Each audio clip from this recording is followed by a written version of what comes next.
Hello, this is Mitch Tarr, President and CEO of ZinMarketing.com, an outsourced email marketing agency. Today's tip is a short one, but it could go on forever and ever. But I'm going to give you an e-newsletter checklist, some really simple points that you can use when you're putting together your newsletter to make sure that they work the best. And these tips are things that we've developed over years of testing, so we're not really making this up. These are things we've tried and tried alternatives and tried different ways to make them better and different. I'm just going to give you an example of a newsletter. I'll use ours just because it was expedient and easy to pull from the file. You might not be able to read all of the content, but don't worry about the content. That's not really what this one is all about. First, I'm just going to make some observations about design for things for you to think about. You'll notice that there's a header in the message. It's got our logo on it, says ZinMarketing, and that's all it says. The tip here is really, if you're going to use a header, make sure it's small and simple and compact and doesn't get in the way of people reading the message. So when you think about reading an email message, generally the first thing you do is you open it and you're reading text, that introductory sentence. And the same is true for newsletters. Even though you say it's a newsletter and even though it is a newsletter, really the very first thing you want people to do is start reading. So don't put any barriers in the way to get them from reading. So you don't have to assign issue numbers and dates and make it volume 1, issue 7, December 2014.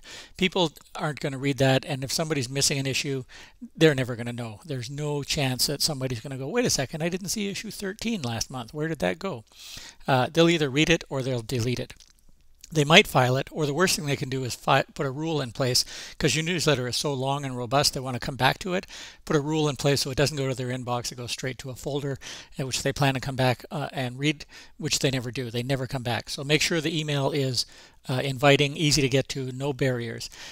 This one is a text style email, and there are 3 articles in here that we're talking about. There's one for Lake Street Dive, there's one for Sheryl Crow, and there's one for Lady Gaga and Keisha. And so there's 4 articles.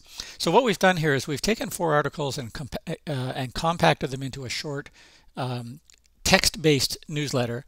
For people to read the content, they leave the newsletter and they go to the website. So you're actually using the newsletter to put people back on the website, which can be a good thing. They'll get distracted. They'll stay there and do some more stuff. We've made the message personal. It's got a signature on it. It says Mitch at the bottom. It's got a phone number on it, an email, a link to the website in case people want to dig in a little bit further, and sometimes they'll be distracted, and they will. And then we use the postscript in this one. In this postscript, we throw in a little marketing piece just because we're marketers. We can't help ourselves. And so we like our newsletter to try and sell a little bit. And naturally, we've got Facebook, LinkedIn, and Twitter buttons at the bottom. We don't expect anything off of this other than it dresses up the message a little bit. Unlike a lot of people, we don't put these at the top. We don't want you distracted by that sort of stuff at the top of the message. It's more important that we put you on the blog and the content and demonstrate that we're good at content. So that's why this is structured the way it is. Of course, at the bottom of the message, it's got the unsubscribe button. It's got the delivery address in it.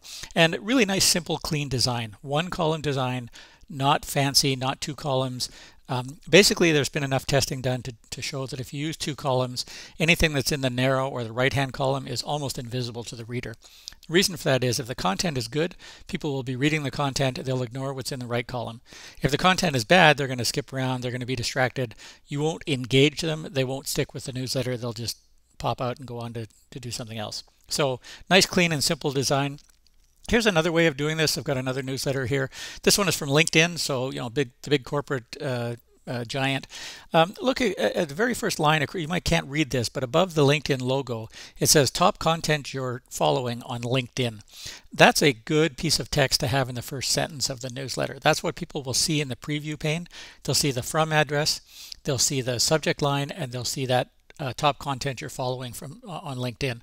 That is better than click here to view this on a web page, or if you never asked for this, please unsubscribe, or any other filler.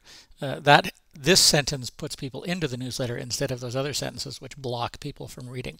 You'll see they've used a header and a logo, and it's small and unobtrusive. You'll see here the top content tailored for you across the black banner. It's small, doesn't get in your way, and just kind of moves you into the newsletter. And of course, there's no volumes or numbers here.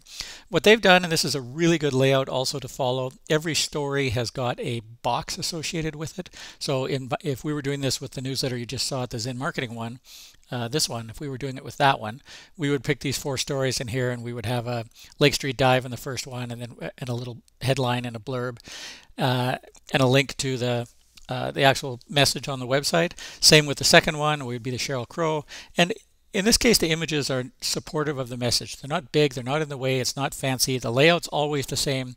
You can move from headline to headline to headline very quickly. The social media buttons are a nice touch to like or comment or share the story itself. So that's a nice advanced feature. But you can see it's simple and clean and compact. And that makes it easy for people to read. Single column, top to bottom. So in summary, really, here's the tips that you can take away. One thing that we really suggest, use a simple 1-column design. Simpler the better. Small header, white background. Just make it easy for people to read. Make it short. If you have a big, heavy newsletter, there's a good chance people will file it away for later and just not get back to it. Or, there's other things going on when they're in their email besides waiting for your newsletter to come out. So just make it short, make it easy to digest. A really good practice is to link from the newsletter to your blog content. So make sure you have some blog content, because that's where the real value and where the real meat is. And don't do a lot of things in the newsletter that will distract from your content. So don't try to sell a lot of stuff. Don't try and put in a whole bunch of announcements. Don't try, don't try too many things. The goal of a good newsletter is to make it desired by your recipient. So make sure you have good content, make it relevant, it will be desired, people will read it, and the law of repetitive touches will work in your favor, that people will come to know you. So hopefully that helps you think about your newsletters in a more effective way. You can learn more about ZinMarketing.com at our help page, and you can you could hire us to do the work for you, or take our training programs. Either way, we want you to be more successful with your email campaigns. Till the next time.